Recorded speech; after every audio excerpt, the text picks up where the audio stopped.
سلام، من آرشم. اینجا کانال پرژن پویتریه و اگر در حال تماشای ما هستید قطعا از علاقه‌مندان به شعر و ادب پارسی هستید و امشب میپردازیم به قسمت 32 از شاهنامه فردوسی.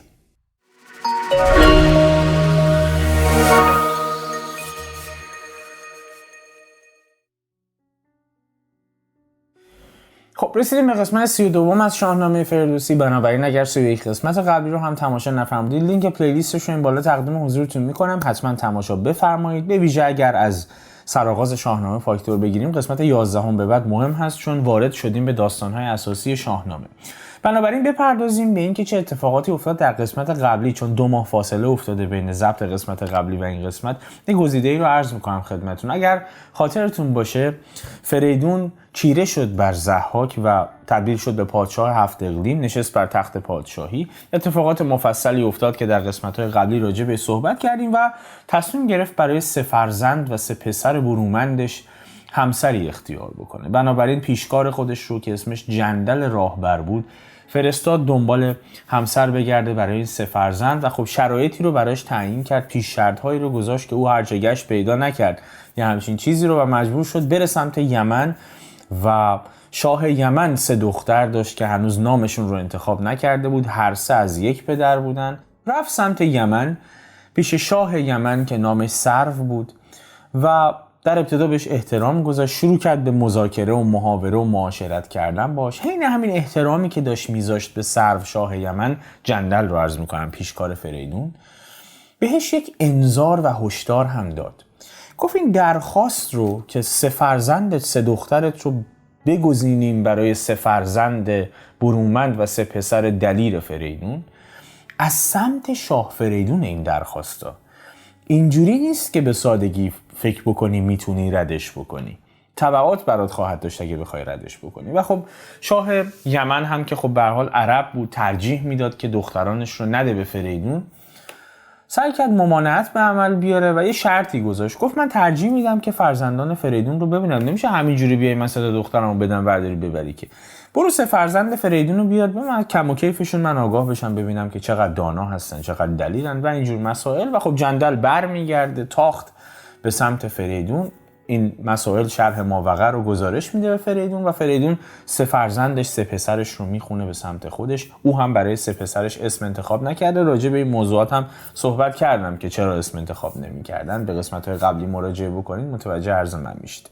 به فرزندانش گفت یه همچین اتفاقی افتاده و من 3 دختر شاه یمن رو میخوام برای شما به زنی بگیرم، فقط وقتی اونجا برید یه آزمونی میخواد از شما بگیره و احتمالاً میخواد همه بزرگان رو دعوت کنه شما رو سنگ رو یخ بکنه. و آزمونی هم که میخواد از شما بگیره اینه که شما تشخیص بدید از بین این 3 دختر به ترتیب کدومشون بزرگتر، کدومشون وسطی و کدومشون کوچکتره. به چه ترتیب این کارو میکنه؟ مجلسی رو میآراید و شما رو دعوت میکند و این 3 فرزند رو جابجا میخونه به مجلس. یعنی فرزند کوچیکش رو میاره بغل فرزند بزرگ من، فرزند وسطی که خب سر جاش قرار میگیره و بزرگترین دخترش رو میشونه بغل کوچکترین شما که پسران من باشید. بنابراین حواستون به این موضوع باشه. بلند شید جمع بکنید برید ببینم چی کار میکنید. اسپانسر این پست شرکت فیوتکه.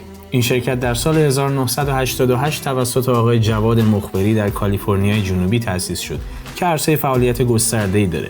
از تولید سنسور، لود سل، ابزارهای اندازه‌گیری دقیق، مکانیزم‌های رباتیک گرفته تا مشارکت در پروژه‌های پرپیچ و خم مهندسی پزشکی. از مهمترین پروژه‌های ناسا که فیوتک در اون نقش تعیین کننده‌ای داشته میتونم مریخ نورد کیوریوسیتی و یا حتی شاتل فضایی دیسکاوری رو بهتون معرفی کنم که این فعالیت‌ها به ما نوید درک بهتر از جهان هستی رو میده.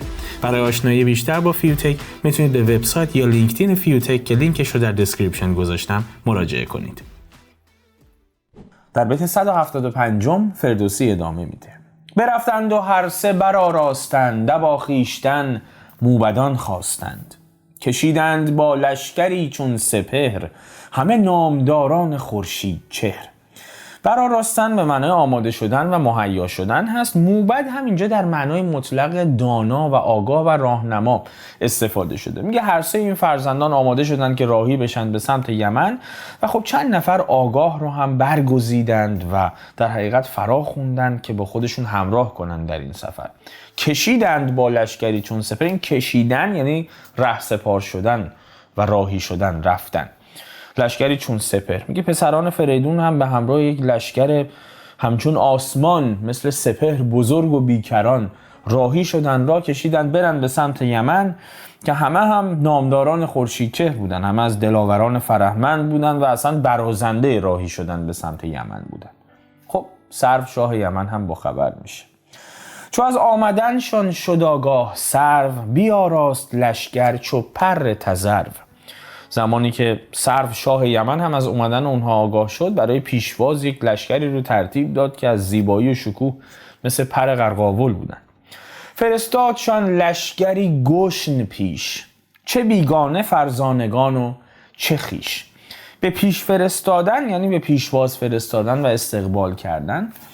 گشن هم به چند گونه خونده میشه، یعنی هیچ کدومش غلط نیست. گشن، گشن، گشن یا گشن، به هر 4 مورد این در حقیقت آواها خونده میشه.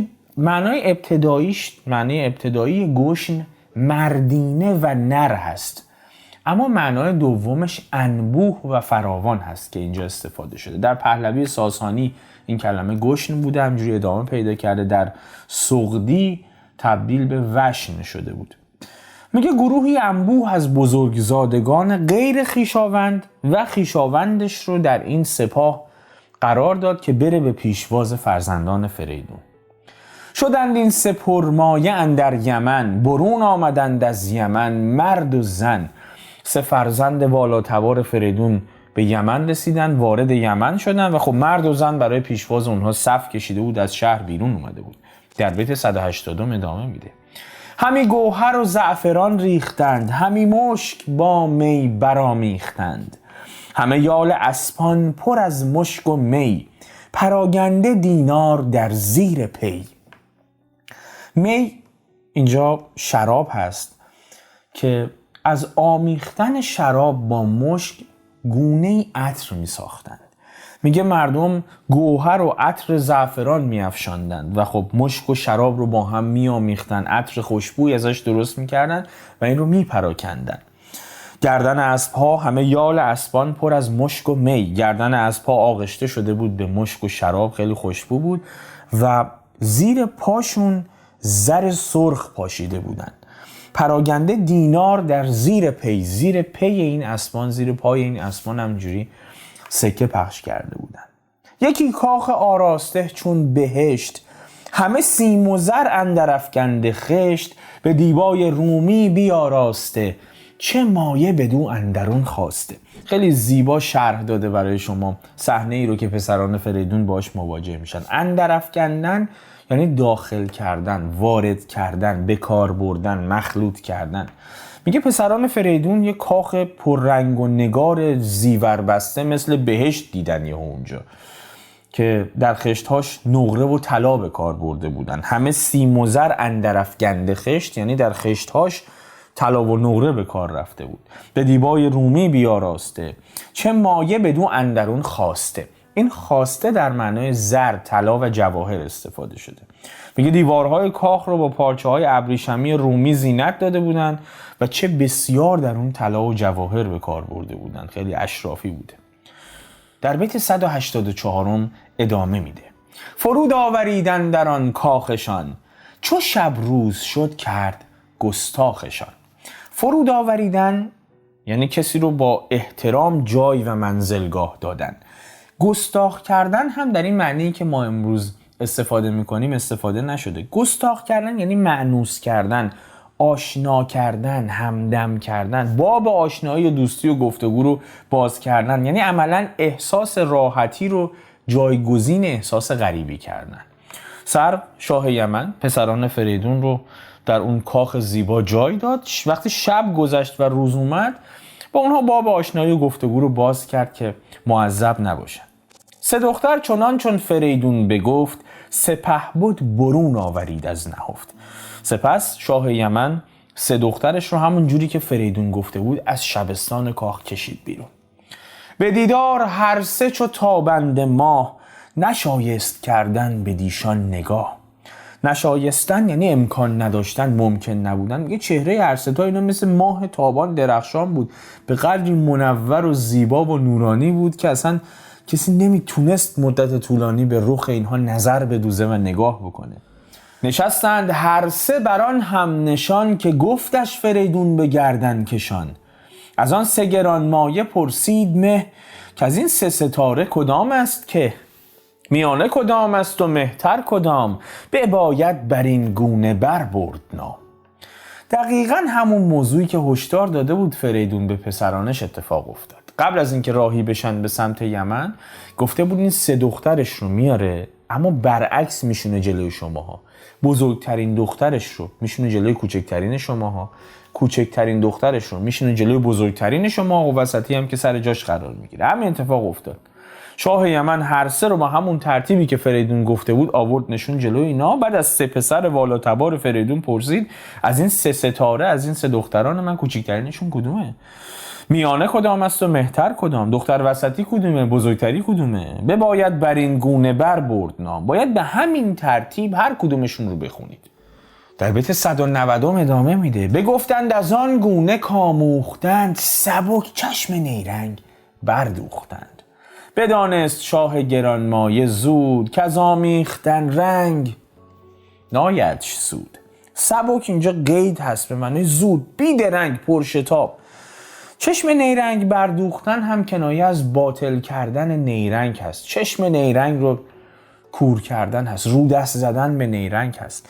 و خب میگه به همون ترتیبی که پسران فریدون از پدرشون فریدون آموخته بودن این ماجرا رو، درجا جواب دادن بدون درنگ. و خب چشم نیرنگ شاه یمن رو کور کردن، رو دست زدن به شاه یمن. و شاه یمن تازه اینجا متوجه شد که نه، این ماجرا از اون ماجراها نیست که با آمیختن رنگها به هم، غبارآلود کردن فضا و حیله زدن و نیرنگ زدن بتونه کاری از پیش ببره. سریع موضعش رو عوض کرد.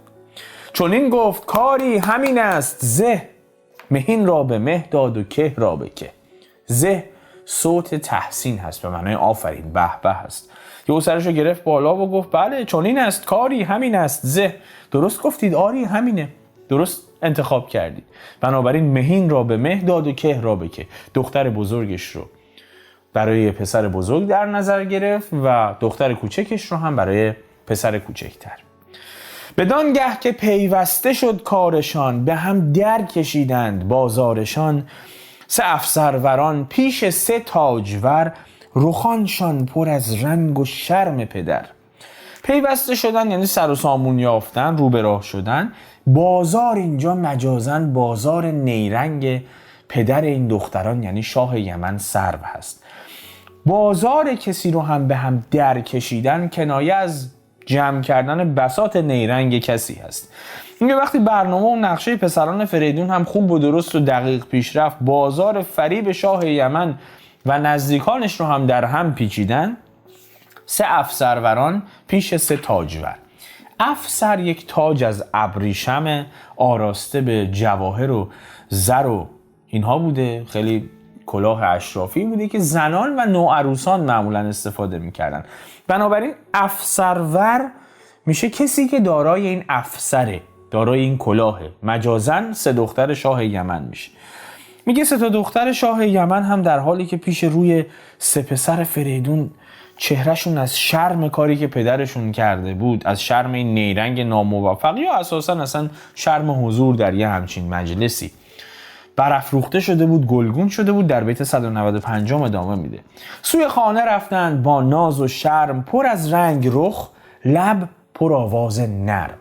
میگه اومدن توی این مجلس و یه همچین تستی باباشون کرد و خیلی شرمگین هم شدن از این حادثه و دیگه برگشتن با صورتهای گلگون به سمت خونه با ناز و شرم و چهره‌های گلگون و لبانی در حال نجوا با یکدیگر داشتن با همدیگه راجع به این حادثه صحبت میکردن. به سوی کاخشون رفتن. حالا میرسیم سر حیله بعدی که شاه یمن سوار کرده. سر تازیان سرو شاه یمن می آورد و میخاره کرد انجمن. به رامش بیاراست بگشاد لب، همی خورد تا تیره تر گشت شب. سرور عرب ها سرو شاه یمن دستور داد شراب رو بیارن و شرابخواران و شراب نوشان رو هم فرا خوند و مجلس رو گرم کرد و به این سه فرزند فریدون هم شراب داد که بنوشند. بساط جشن و سرور رو برپا کرد، به رامش بیاراست، بگشاد لب. این لب گشادن یعنی با سخنان مطبوع شروع کرد حضار رو شاد و سرگرم کردن. همین خورد تا تیره تر گشت شب. شراب نوشید به همه هم نوشوند تا شب تیره تر بشه، برسیم به آخر شب. سه پور فریدون سه داماد اوی، نخوردند می جز همه یاد اوی. خب اینا هم دیگه اعتماد کردن و گفتن این تست ماجراش تموم شد. سه فرزند فریدون سه داماد شاه یمن هم شراب ننوشیدن جز اون که با هر جرعه سلامتی شاه یمن رو میگفتن و به زبون می آوردن، به سلامتی او می نوشیدن. بدانگه که می چیره شد بر خرد، کجا خواب و آسایش اندر خورد. یعنی در اون زمانی که شراب هوشیاری رو برش چیره شد، شراب هوشیاری رو شکست داد، می چیره شد بر خرد. چنان که خواب و آسودن و آسایش لازمه، وقتی کسی مست میشه ترجیح میده بعد یه مدتی که سرش رو بذاره و به آسایش برسه بخوابه. کجا خواب و آسایش اندر خورد، به اون نقطه که رسیدن در بیت 200 ادامه میده. سبک بر سر آبگیر گلاب، بفرمودشان ساختن جای خواب. شاه یمن بغل آبگیر یا حوض در حقیقت گلاب که داخل حیات کاخ بود، دستور داد در کنار این حوض که از عرق گل سرخ آکنده بودنش یه جا خواب آماده بکنن برای این پسر فریدون. جای خوبی هم بود و گل هم از درخت میریخت. به پالیز زیر گل افشان درخت، بخفتان سه آزاده نیکبخت. و خب این سه پهلوان نیکبخت، این سه فرزند فریدون رو زیر درختان گلریز بغل این حوضی که بوی گلاب هم میداد خوابون، جای خوابشون رو فراهم کرد. پالیز به معنی باغ، بوستان و گلستان هست. سر تازیان شاه افسونگران، یکی چاره اندیشه کردن در آن. برون آمد از گلشن خسروی، بیاراست آرایش جادویی. برآورد سرما و باد دمان، بدان تا سر آرد بر ایشان زمان. افسونگران میشه جادوگران، ساحران، نیرنگ سازان. خاطرتون هست شاه یمنه، عربه. یادتون هست راجع به ضحاک چگونه صحبت میکرد؟ میگفت او هم پادشاه جادوگران بود. زمانی که اومد جادو ارجمند شد و ارج و قرب پیدا کرد و هنرخوار شد. الان داره به این موضوع اشاره میکنه که اینا از بیخ و بن همشون پی خرافات و جهل و جادوگری بودن. میگه سرور عرب ها پادشاه یمن پادشاه جادوگران هم بود و برای خلاص شدن از شر پسران فریدون اینجا یه چاره اندیشید. برون آمد از گلشن خسروی، از گلستان و باغ شاهی بیرون اومد و دم و دستگاه جادوگریش رو به پا کرد. بیاراست آرایش جادویی، برآورد سرما و باد دمان، بدان تا سر آرد بر ایشان زمان. سرما و یک باد وزنده و شدید رو جادو کرد، برقرار کرد، یخبندون درست کرد. خودش که اومده بود داخل قصر، از گلستان شاهی اومده بود بیرون، دختران خودش هم که داخل کاخ بودن، به هر حال اونجا گرمایشی بود. این سه رو خوابونده بود داخل باغ و یخبندون درست کرد که جون اینها به سر برسه. در بیت 205 ادامه میده. چنان شد که بفسرد هامون و راغ، به سربر نیارست پرید زاغ. خیلی جذابه. راغ دامنه کوه، چمنزار و دشت میشه. سربر به سربر هم یعنی برفراز. میگه چنان جادویی شکل داد این سرو شاه یمن، چنان شد که اصلا دشت و صحرا و چمنزار همه با جاش یخ زد و پژمرد. اونقدر سرد شد که کلاغ هم بر فرازش توان پرواز نداشت. سه فرزند آن شاه افسون گشای، بجستند از آن سخت سرما ز جای. یه لحظه بلند شدن از سرما، به خودشون اومدن که این چه وضعی شده. ولی این سه فرزند افسون گشان، افسون گشا یعنی باطل کننده سحر و افسون، باطل و سحرن. چرا؟ چون فرزندان شاه فریدونن. شاه فریدون فر ایزدی داره. این بچه ها هم کم کسی نیستن، فرزانگی و فر ایزدی دارن. بدان ایزدی فر و فرزانگی، به افسون شاهان و مردانگی، بران بند جادو ببستند راه. نکردی هیچ سرما به دیشان نگاه. به واسطه فرزانگی، فرزانگی یعنی خردمندی، حکمت، بخردی. به واسطه یاری این خردمندی و فر ایزدی که از پدر از نسل شاهان بهشون به ارث رسیده بود و با اون توان چیرگی بر سحر و جادو از این جادو هم رستن. بند اینجا مکر، فریب، حیله و نیرنگ، راه بستن هم جلوگیری کردن هست. بر آن بند جادو ببستند راه، نکردید سرما به دیشان نگاه. سحر و جادوی سرو رو مجدداً باطل کردند و سرما بر اونها کارگر نیفتاد. چو خورشید برزد سر از تیره کوه، بیامد سبک مرد افسون پژوه. افسون پژوه یعنی افسون پرداز، افسون ساز، حیله ساز، نیرنگ ساز. خود سرو رو داره، شاه یمن رو میگه وقتی خورشید از پشت ابر بیرون اومد، مرد جادوگر پادشاه یمن شتابان اومد که دیگه جنازه اینا رو ببینه، بندازه رو دوشش دفن کنه. احتمالاً در بیت 210 ادامه میده: به نزد سداماد آزاد مرد، که بیند رخانشان شده لاژورد. فسرده به سرما و برگشته کار، بمانده 3 دختر بدو یادگار. ولی دید نخیر، از این خبران نیست. آزاد مرد یعنی اصیل، صاحب اصل و نسب، والا گوهر و در شاهنامه. از کلمه آزاد مرد مستقیما برای ایرانیان استفاده میکنه شاهنامه فردوسی. بارها و بارها در آینده به این کلمه آزاد مرد در معنای ایرانی بهش برمیخورید. میگه این شاه یمن بلند شد، هلک و تلک اومد سوی 3 داماد ایرانیش به این امید که ببینه چهرهشون لاجورد شده، کبود شده دیگه. چهرهشون کبودی مرگ گرفته از سرما و از سرما یخ بستن، فسرده به سرما و برگشته کار. با این امید اومد که اینا یخ بسته باشن و مرده و نگونبخت شده باشن و 3 دخترش برای او به جا مونده باشن، که دید نخیر، این خبرها نیست. چون این خواست کردن به دیشان نگاه، نه بر آرزو گشت خورشید و ماه. خورشید و ماه مجازاً یعنی تقدیر و سرنوشت، چرخ افلاک. در آرزو گشتن خورشید و ماه کنایه از یاری کردن تقدیر هست. میگه دلش میخواست اونا رو در چنین حالتی ببینه، اما سرنوشت با آرزوی او همراهی نکرد. نه بر آرزو گشت خورشید و ماه. 3 آزاده را دید چون ماه نو، نشسته بران خسرویگاه نو.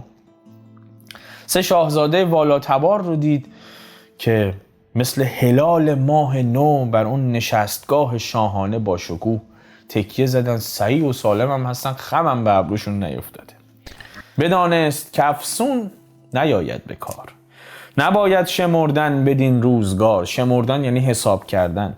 فهمید که اصلا نیرنگ و جادو رو پسران فریدون اثر نمیکنه، کارگر نمیفته و متوجه شد که نباید با این فکر و خیال که بتونه پسران فریدون رو با جادو و حیله و افسون و نیرنگ از راه به در بکنه، جونشون رو بگیره، اصلا وقتش رو تلف بکنه. نباید روی این حساب بکنه. نباید شمردن بدین روزگار. در بیت 215 ادامه دیگه آخر شیطون میاد پایین. نشستنگهی ساخت شاه یمن، همه نامداران شدند انجمن. در گنجهای کهن کرد باز، گشادان که یک چند گه بود راز. یه بزمی رو آراست شاه یمن، همه بزرگان رو هم فرا خوند و در گنجینه‌های دیرینه و قدیمی رو باز کرد. اون گنجینه‌هایی که زمان درازی برای روز مبادا پنهان نگه داشته بود. 3 خورشید رخ را چو باغ بهشت، که موبد چو ایشان صنوبر نکشت. ابا تاج و با گنج نادیده رنج، مگر زلفشان دیده رنج شکنج. بیاورد هر 3 به دیشان سپرد، که 3 ماه نو بود و 3 شاه گرد. زیباست. موبد رو اینجا در معنای دهقان به کار برده. چرا؟ مسئله داریم سری. قرابت معنایش به این دلیله. ما موبد رو قبلا راجع به صحبت کرده بودیم که خب عبادت کنندگان بودن، پرهیزگاران بودن و اینجا به این دلیل این قرابت شکل گرفته که موبد رو در معنای دهقان به کار برده، چون میخواد بگه هیچ دهقانی همچین صنوبری نکشته تالا. از این جهته که دهقانان و زمینداران در ایران زرتشتی و اساساً موبد بودن، پرهیزگار بودن و به همین دلیل موبد رو در معنای دهقان به کار گرفته. صنوبر هم که نام درخته در ادبیات مثل سرو، نماد بالا بلندی و کشیدگی قده. میگه 3 دختر زیباروی خودش رو که به سان باغ بهشت بودند و چنان خوشندام بودند که هیچ دهقانی موبدی صنوبری به این بالا بلندی نکاشته بود. ابا تاج و با گنج نادیده رنج، و جز رنج چین و شکن گیسوان تابدارشون سختی دیگری ندیده بودند. و با ناز پروریده شده بودند، با تاج و گنج بیاورد هر سه به دیشان سپرد. هر سه را آورد به پسران فریدون سپرد، چون فرزندان او 3 دختر زیباروی جوان بودند و برازنده و همتراز اونها هم 3 شاهزاده دلاور که اتفاقاً در آزمون‌های بسیاری توسط پادشاه یمن پیروز و سربلند بیرون اومده بودن. دیگه چاره‌ای نبود، شایسته هم بودن، اصلا راهی نداشت سرو پادشاه یمن که تن نده به این خواستگاری. در بیت 220 ادامه میده: ز کینه به دل گفت شاه یمن، که بد از فریدون نیامد به من. بد از من که هرگز مبادم میان، که ماده شد این 3 ز تخم کیان.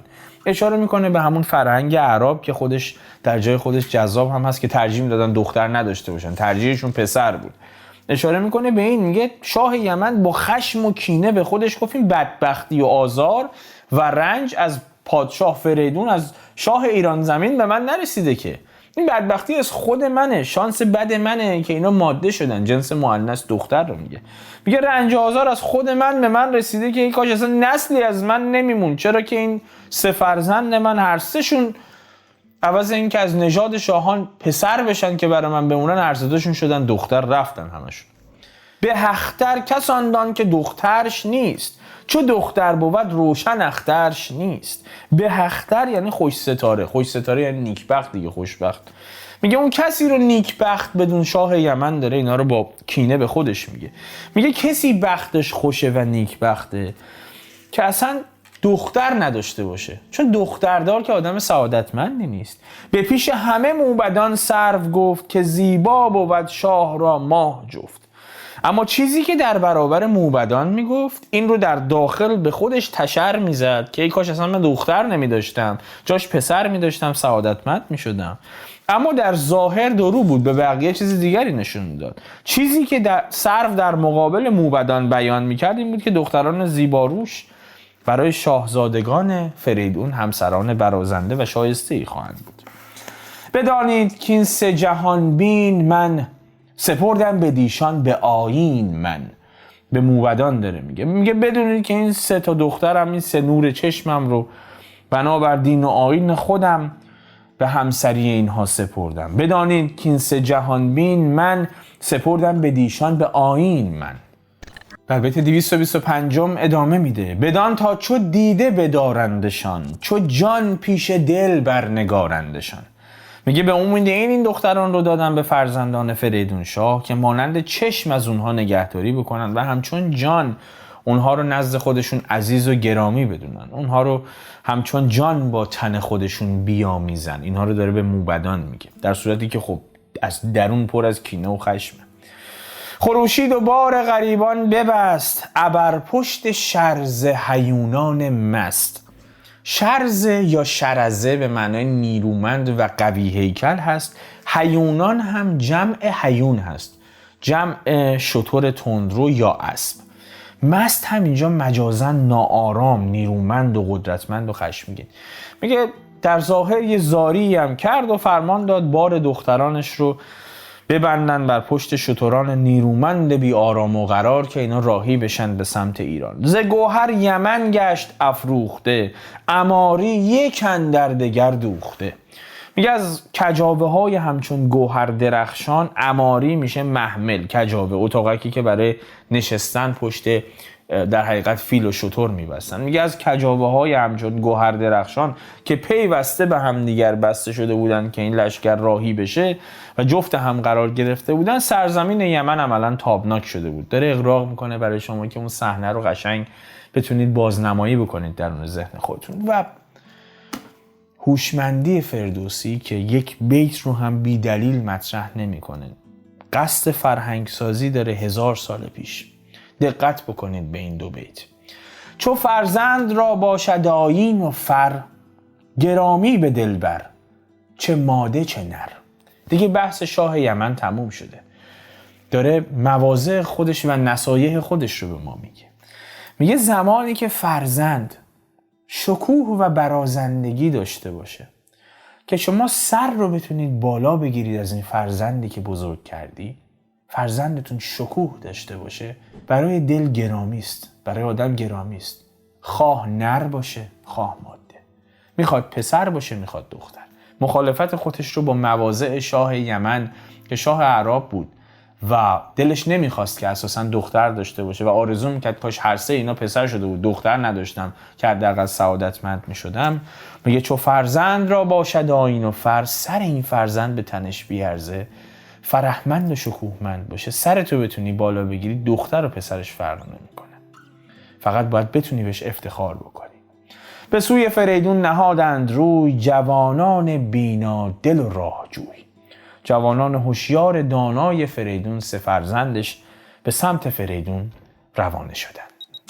و میرسیم به یکی از مهمترین نقاط در داستان فریدون و فرزندانش، یعنی انتخاب اسم برای پسرانش. خاطرتون اگر باشه معتقد بود تا زمانی که به بلوغ فکری نرسیدن، همسری براشون نگزیدم، اسم براشون انتخاب نمی‌کنن و تأکید هم کرده بود به جندل پیشکارش که میری دختر پیدا کنی، هر سه دختر از یک پدر باشن، هر سه شون هم از نژاد شاهان باشن و اسم هم برای هیچ کدومشون برگزیده نشده باشه تا الان.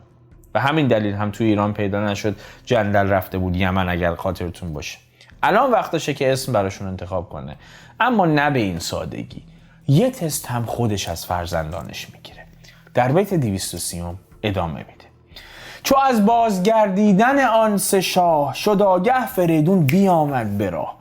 وقتی فریدون آگاه شد که خب اینا کارشون تمام شده، دارن برمیگردن سمت ایران، خودش هم زد به راه افتاد. ز دلشان همی خواست کآگه شود، ز بدها گمانیش کوته شود. گمانی از چیزی کوتاه شدن کنایه از راحت شدن خیال از چیزیه. میخواست اندازه گیری بکنه دلیری و تحور و نترسی هر کدومشون رو، تفکرشون رو. میخواست ببینه هر کدوم اینا چجوری فکر میکنن، شخصیت ذاتیشون چی هست اساساً، چون میخواست اسم انتخاب کنه براشون و میخواست خیالش از اندیشه های بد و گمان های بد و تصورات ناخوش رها بشه عملاً.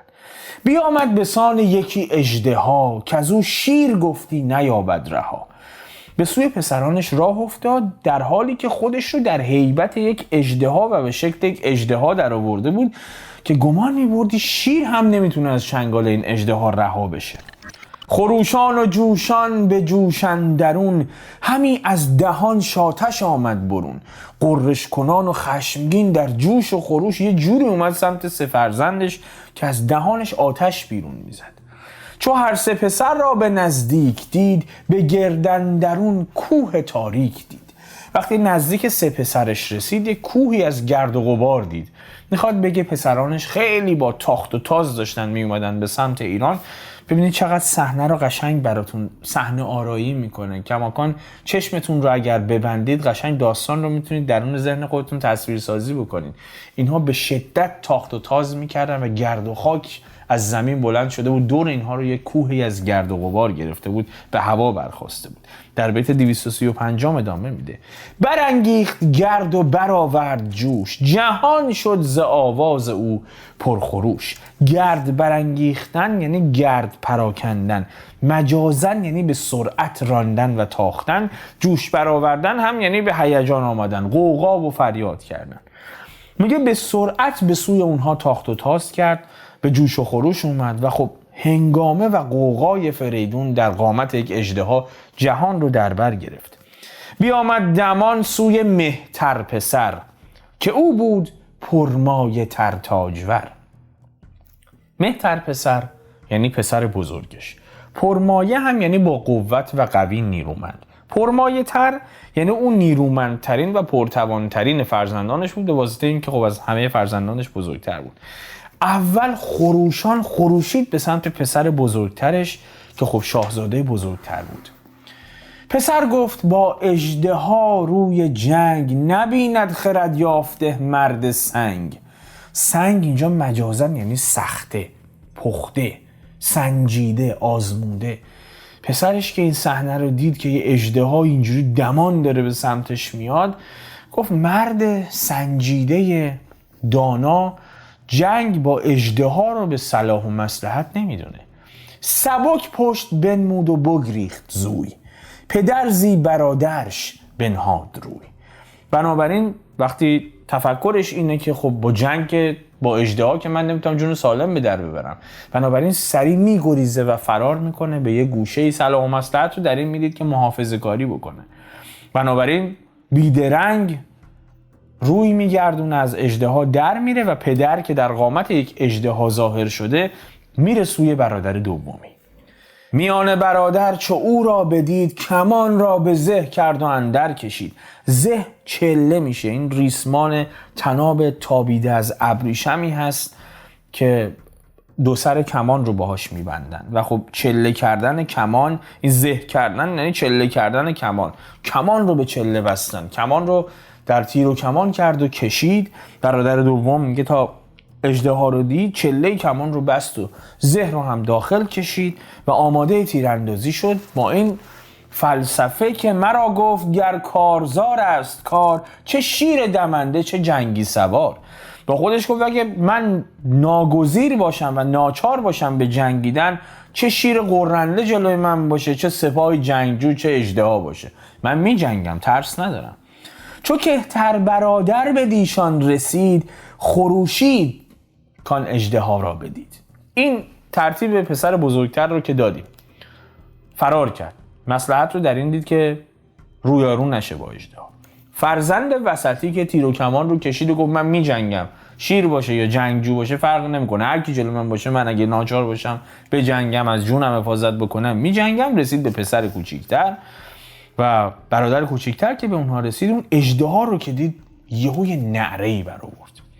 بدو گفت که از پیش ما باز شو، نهنگی تو بر راه شیران مرو. برگشت به اژدها و فریاد گفت که از ما دور شو، تو نهنگی در سر راه شیران قدم نذار که در خورد اصلا در مقام و در هیبت تو نیست. گرت نام شاه آفریدون به گوش رسیده است، هرگز از انسان مکوش که فرزند اوییم هر سه پسر، همه گرزداران پرخاشخر. میگه اگه نام فریدون به گوش تو رسیده، رو کرده به خود فریدون که در قامت اژدهاست داره میگه. میگه اگه نام فریدون رو تا حالا به گوشت رسیده شنیدی، به هیچ روی با ما این مدلی در نیافت، زور آزمایی نکن. هر سه ما فرزند او هستیم و هر سه مون رزمجو و رزماور و گرززن هستیم. پرخاشخر به معنای رزمازما، جنگجو، گرززن، ستیزجو هست. در بیت 245 ادامه میده گر از راه بیراه یک سو شوی، و گر برنهم تفسر بدخویی. تهدیدش میکنه. برنهمت یعنی بر تو مینهم، این صفت رو به تو میدم. افسر بدخویی برنهادن هم یعنی تاج زشت خویی رو گذاشتن رو سر کسی، کنایه از بی آبرو کردن و رسوا کردن کسیه. در میگرده به این اژدها میگه یا از راه ناراستی که الان اومدی اینجا میخوای با ما ستیزه کنی، را تو میگیری بر میگردی، یا به سزای بدکاریت میرسونمت. پسر کوچکتر میگه. فریدون فرخ چو بشنید و دید، هنرها بدانست و شد ناپدید. فریدون که واکنش پسرانش رو دید، از توانایی و دانایی و مواضع و تفکر و تعقل هر کدومشون آگاه شد، شرایط رو دید، سری ناپدید شد، برگشت به کاخ. برفت و بیامد به دروازه پیش، چنان چون سزا بود به آیین خویش. رفت و اونگونه که حالا درخور فرزندان و آداب و آیین پادشاهانش بود، به دروازه شهر به پیشواز پسرانش اومد، منتظر ایستاد. ابا کوس و با ژنده پیلان مست، همان گرزه گاو پیکر به دست. با طبل و فیلهای سهمناک بی آرام و قرار، در حالی که همون گرزه گاو پیکری که گاوسری که باهاش به سر ضحاک کوبیده بود، اون گرزه رو هم در دست داشت، همینجوری اومد در دروازه پادشاهیش، در دروازه کاخش، منتظر به پیشواز فرزندانش ایستاد. بزرگان لشکر پس پشت اوی، جهان آمده پاک در مشت اوی. فرماندهان سپاه پشت سرش می اومدن و گیتی سراسر در اختیار و فرمان فریدون شاه بود. در بیت 250 ادامه میده. چو دیدند پرمایگان روی شاه، پیاده دمان برکشیدند راه. پسران والاتوار فریدون که شاه فریدون رو دیدن، از اسباشون پیاده شدن، پیاده دمان برکشیدند راه و خب شتابان دمان به سمت پدرشون دویدن. برفتند و بر خاک دادند بوس، فرومانده بر جای پیلان و کوس. پسران رفتند و خاک پای پدر رو بوسه زدن، در حالی که این فیلا و پیلان طبل بر پشت دورتر ایستاده بودند و می‌نواختند. پدر دست بگرفت و بنواختشان، بر اندازه بر پایگه ساختشان. پدر دستشون رو گرفت، با مهربانی دستی به سر و روشون کشید، نوازششون کرد و هر یک رو به اندازه‌ای که خودش در اندازه اونها میدید ارج و قدر داد. چو آمد به کاخ گرانمایه باز، به پیش جهان داور آمد به راز.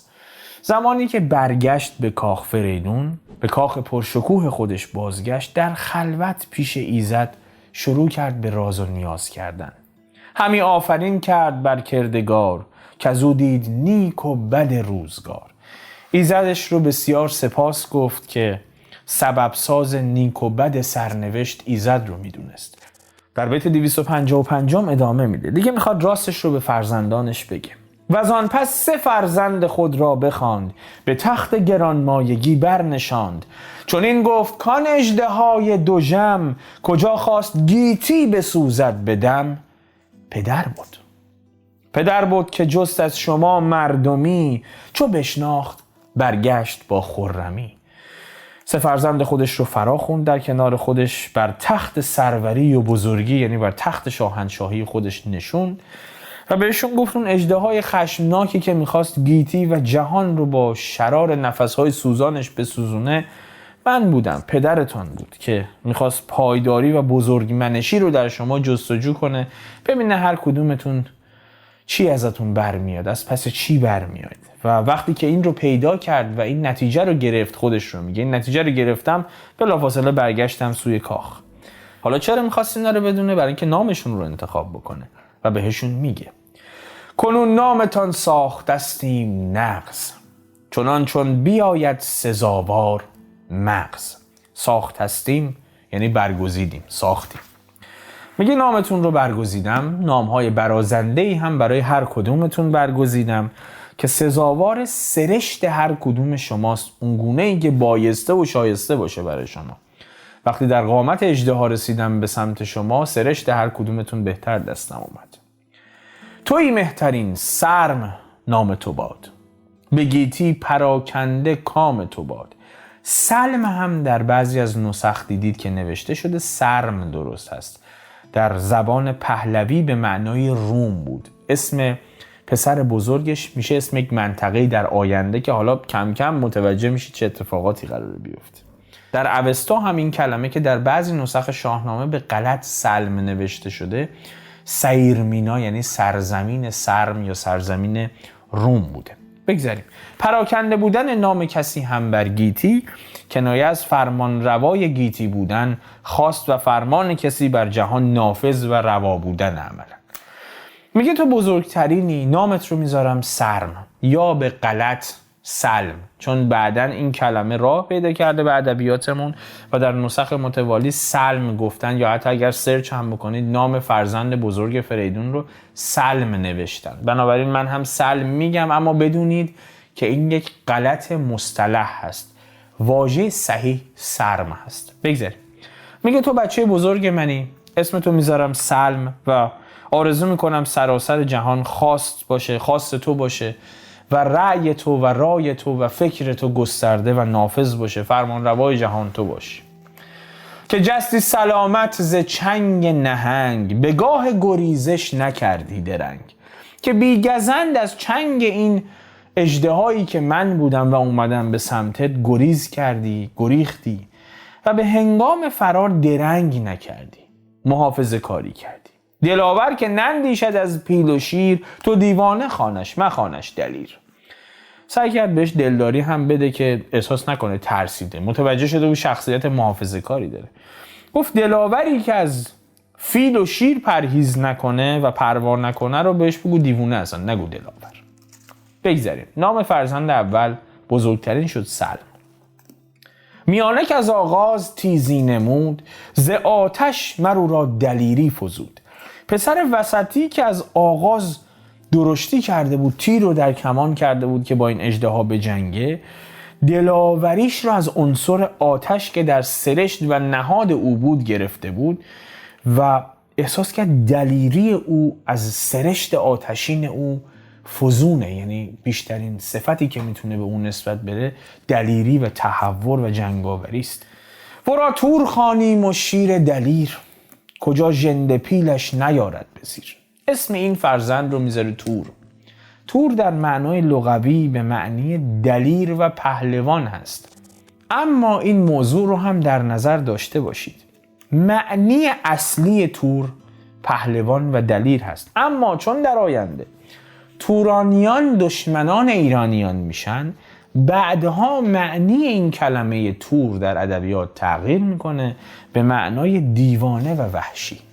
حتی معنی شغال هم میده.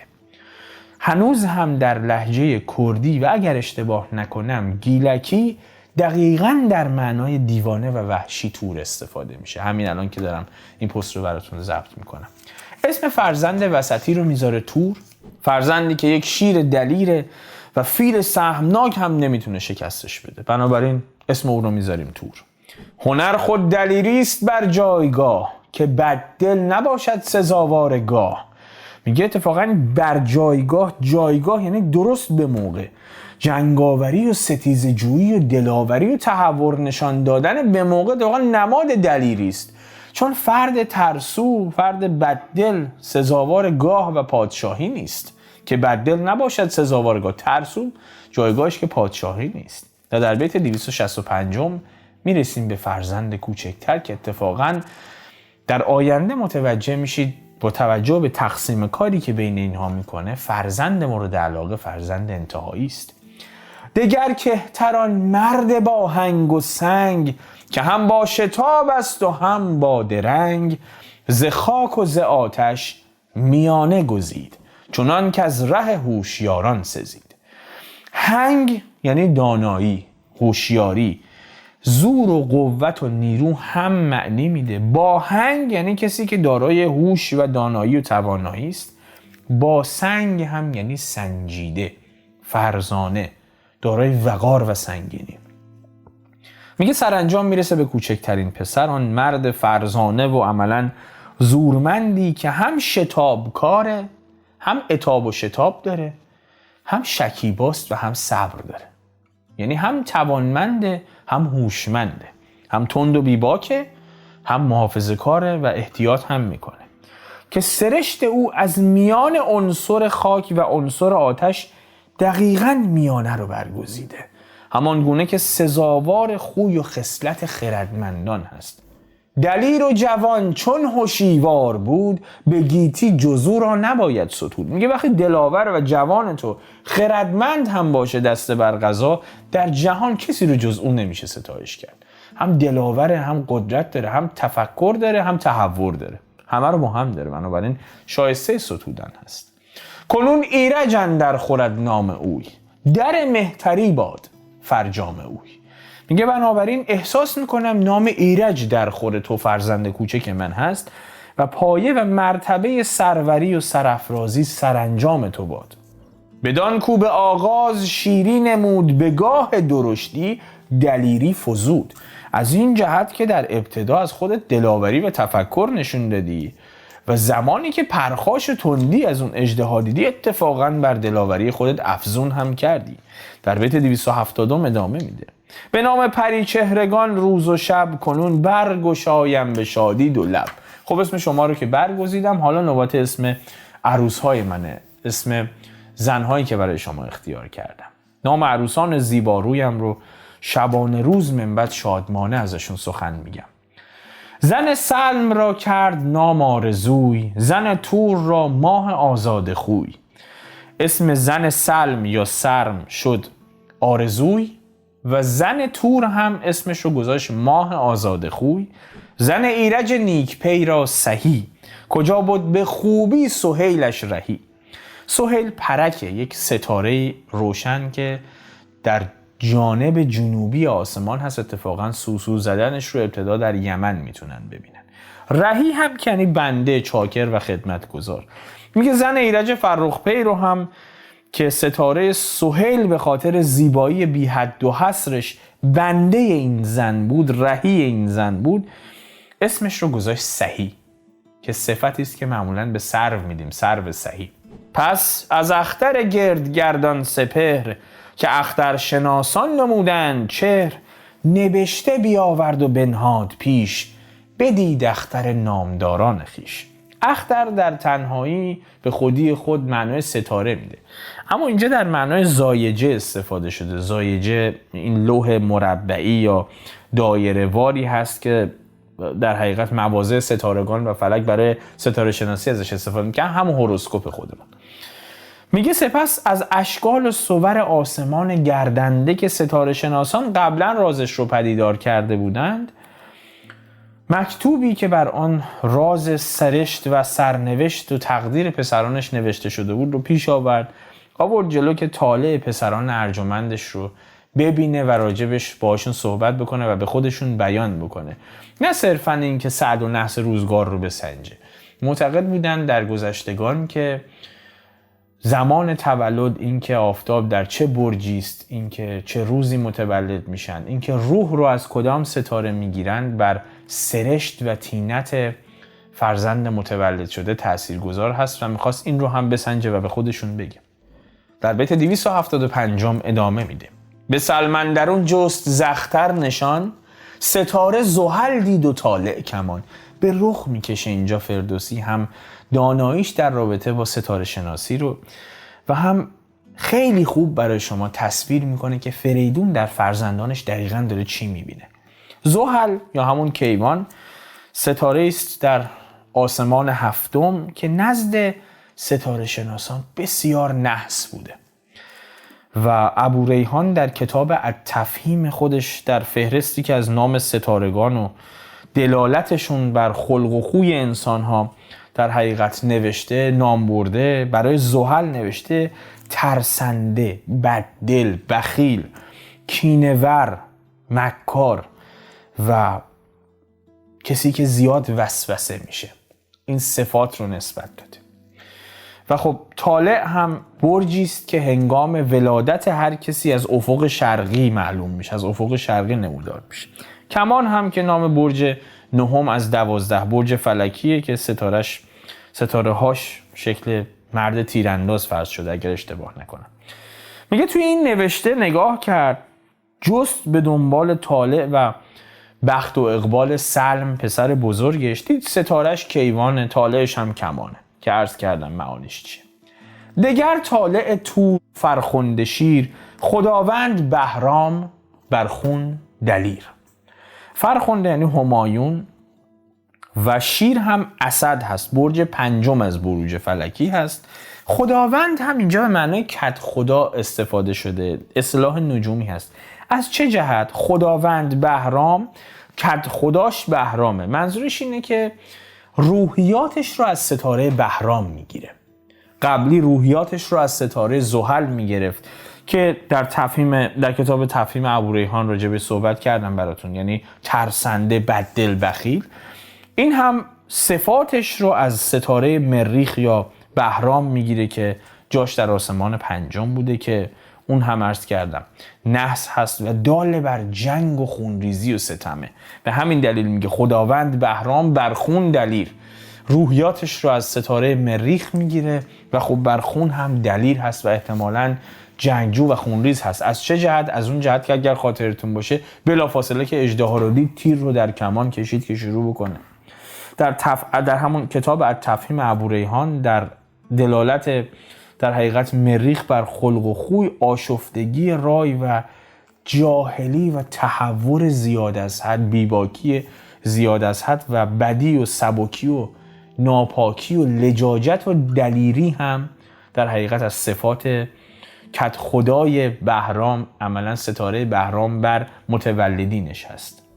چو کرد اختر فرخ ایرج نگاه، حمل دید طالع خداوند ماه. بسیار زیباست. حمل که همون برج اول هست از برج 12گانه فروردین، روزی که آفتاب داخل برج حمل میشه همان روز نوروز هست.